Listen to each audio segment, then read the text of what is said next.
এই দুইজন একটু ওইটাতে লাইট মারো তো।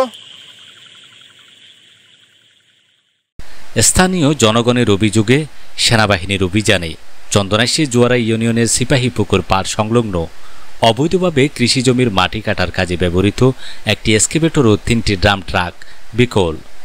চট্টগ্রামে চন্দনাইশ থেকে বিশেষ প্রতিনিধি নুরুল আলমের প্রতিবেদনে বিস্তারিত।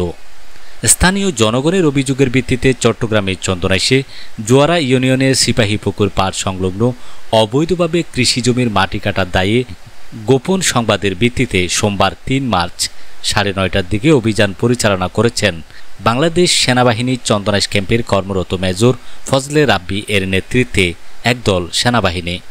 তবে উপস্থিতির টের পেয়ে পালিয়ে যাওয়ায় অভিযানে কাউকে আটক করা যায়নি। এ সময় অবৈধভাবে কৃষিজমির মাটি কাটার দায়ে একটি এক্সকেভেটর ও 3টি ড্রাম ট্রাক স্থানীয়দের সহযোগিতায় বিকল করে দেওয়া হয়েছে। সোমবার 3 মার্চ 9:30টার দিকে চন্দনাইশ উপজেলার 2 নং জোয়ারা ইউনিয়ন পরিষদের 2 নং ওয়ার্ডের সিপাহীপুকুর পাড়ের উত্তর পাশে সংলগ্ন এলাকায় এই অভিযান পরিচালিত হয়।